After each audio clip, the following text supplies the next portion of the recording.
Hello बच्चों, once again welcome my channel and you know that my channel name is Balaji Narayan 1715. तो आगे और video आप तक जाए पहुंचे उसके लिए सब्सक्राइब कीजिए और लाइक। आज मैं आपको जो है नेफ्रॉन का स्ट्रक्चर और नेफ्रॉन के भीतर जो डीपली कुछ जो है वर्क होते हैं, फंक्शन होते हैं, उसके बारे में आपको मैं बताने जा रहा हूँ।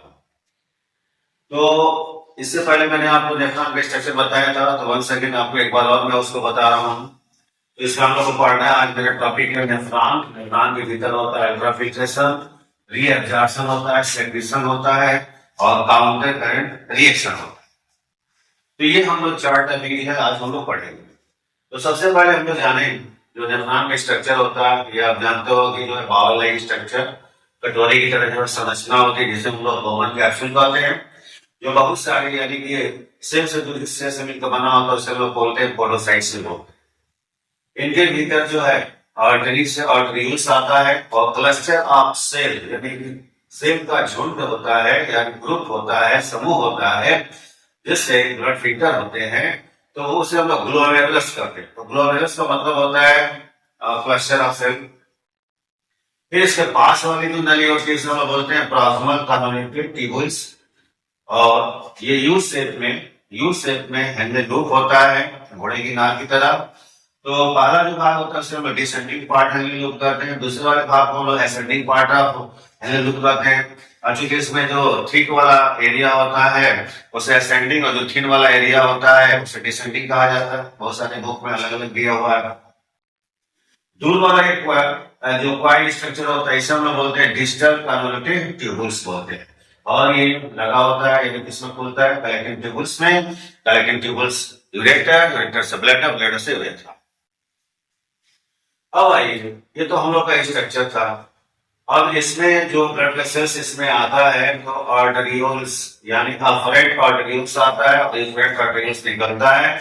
ये पूरा आपका जो है क्लस्टर यानी हम कहें कि नेटवर्क है ब्लड वेसल्स का जो है कैपिलरीज का नेटवर्क होता है, जिसे पेरिट्यूबुलर कैपिलरीज बोलते हैं, जिसका पूरा नेटवर्क वापस ये वेसल्स वेन और वेन से बॉडी की तरफ चला। अब इसमें अल्ट्राफिल्ट्रेशन कहां पर होता है, आइए उसके बारे में जाना जाए।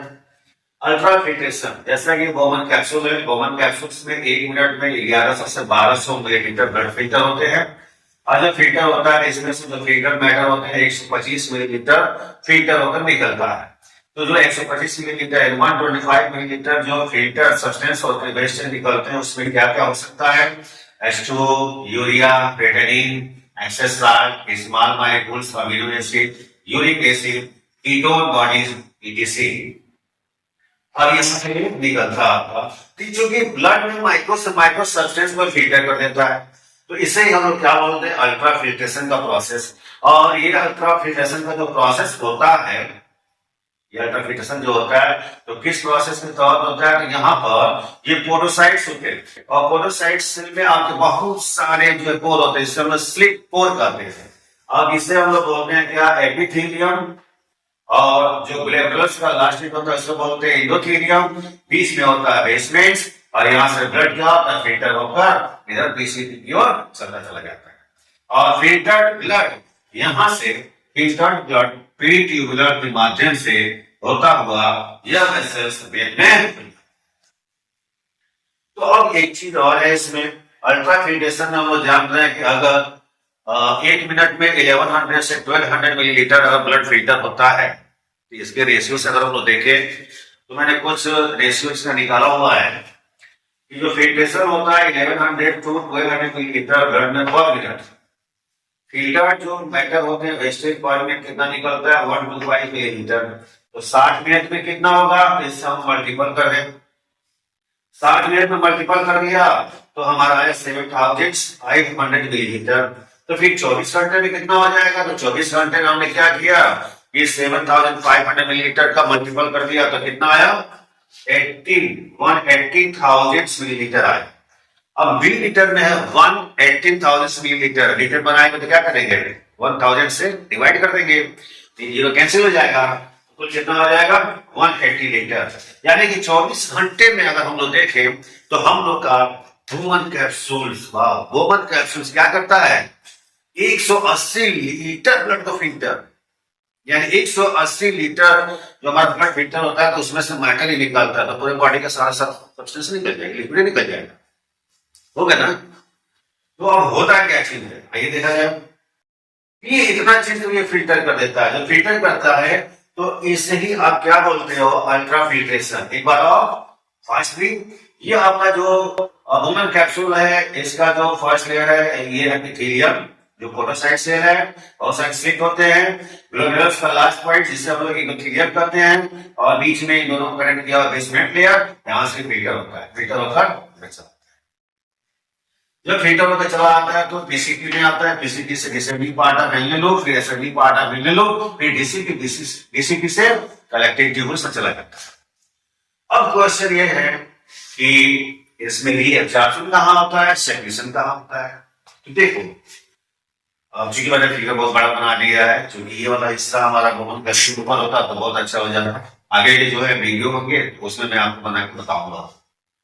वुमेन कैप्सूल्स पीसीपी और डीसीपी जहां पाया जाता है उसे हम क्या बोलते हैं, कार्टेक्स बोलते हैं, और जहां हमारा एन्वेलप पाया जाता है उसे हम क्या बोलते हैं, मेडुला बोलते हैं। तो रीअब्जॉर्प्शन का प्रोसेस, यानी अभी मान लो 1100 उसमें चला गया तो बाकी सब ब्लड इसमें नहीं चला जाएगा, तो पूरा स्प्रेड होगा, पूरा फैला हुआ होगा ये कार्टेक्स और मेडुला में। तो जब फैला हुआ होगा तो उसमें से पीसीटी क्या करता है, रीअब्जॉर्ब करता है। क्या रीअब्जॉर्ब करता है, तो बाइकार्बोनेट है, साल्ट है, न्यूट्रिएंट्स है, पोटेशियम है, हाइड्रोजन आयन है, अमोनिया है। तो मैंने एरो ऊपर की तरफ भी दिखाया, नीचे की तरफ दिखाया है कि इसमें से निकलता भी है और रीअब्जॉर्ब भी कर लिया जाता है, इसमें से निकलता भी है उसको रीअब्जॉर्ब कर लिया जाता है। तो कौन कौन से बात, bicarbonate, salt, nutrients, potassium, hydrogen, ammonia. Salt, water, bicarbonate, potassium, hydrogen, ammonia, इसको क्या किया जाता है, रीअब्जॉर्ब कर लिया जाता है। ये आपका डिसेंडिंग पार्ट ऑफ एन्वेलप क्या होता है, वाटर के लिए परमेबल होता है, और असेंडिंग पार्ट ऑफ एन्वेलप इसके लिए जो है आपका परमेबल होता है, इलेक्ट्रोलाइट के लिए sodium plus chlorine minus, N plus minus जो आयन होते हैं उसके लिए, इलेक्ट्रोलाइट्स के लिए परमेबल होता है। तो अब यहां से जो सब्सटेंस जब जाता है तो अब इसमें क्वेश्चन यह है कि रीअब्जॉर्ब जो मैटर होते हैं वो कितने होते होंगे, यानी वो कितना होता है। तो वो आपका जो रीअब्जॉर्ब मैटर है यहां से सेक्रेट होता है तो कलेक्टिंग डक्ट्स जाता है।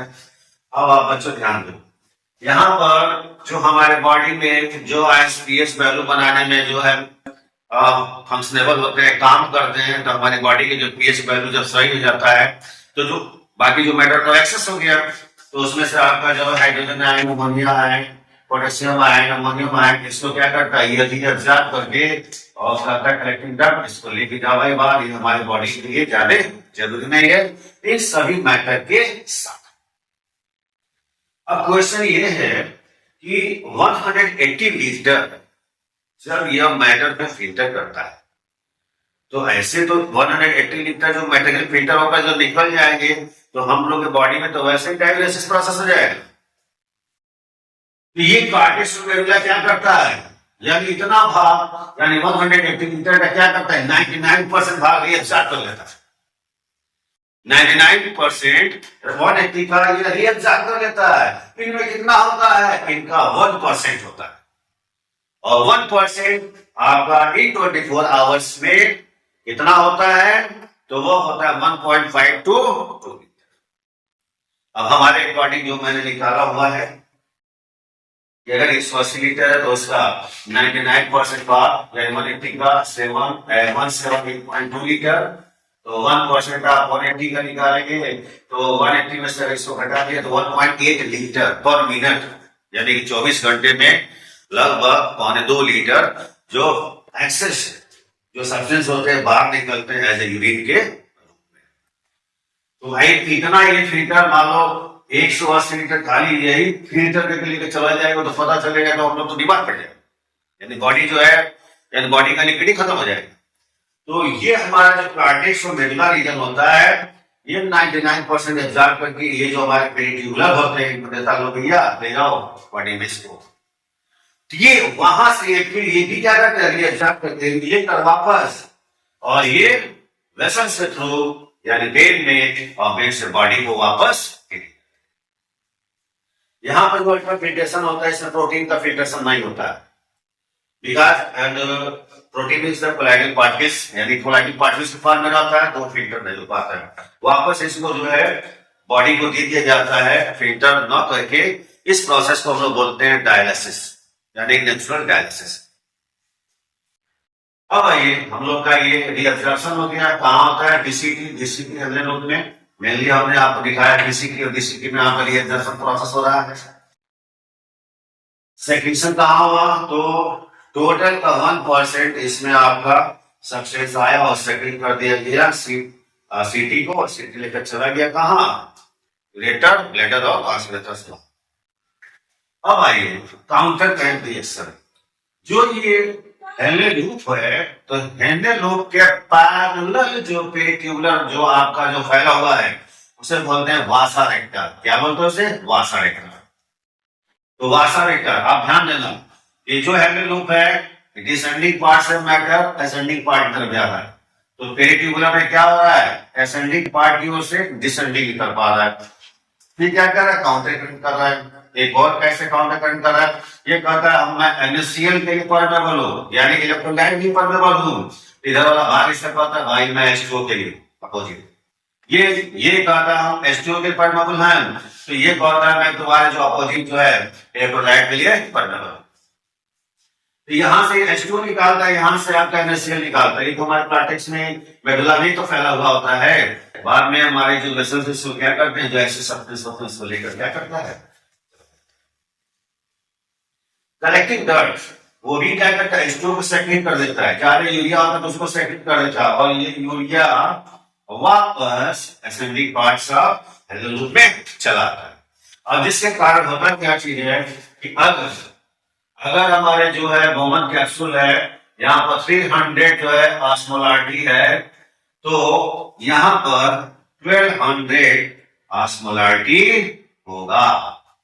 अब ये जो गाढ़ापन होता है या जो है पतलापन होता है, ये किसकी वजह से होता है?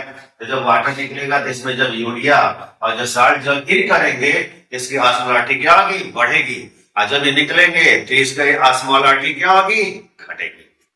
तो इस प्रकार से बेटा यहाँ पर ये जो आपका वासा रेक्टा होता है ये हेनले लूप के अपोजिट वर्क करता है। इससे हम लोग काउंटर करंट रिएक्शन करते हैं। तो एक चीज हो गया हम लोग का, मैंने कुछ पॉइंट्स यहाँ लिखा हुआ है। हम लोग का जो नेफ्रॉन होता है उसकी लेंथ कितनी होती है? 30 to 55 मिलीमीटर। इंच में देखा जाए तो 1.2 से लेकर 2.2 इंच तक होता है। और एक किडनी में हमारे टोटल जो है नेफ्रॉन की संख्या कितनी होती है? 1 से 1.5 मिलियन, यानी 10 से 15 लाख।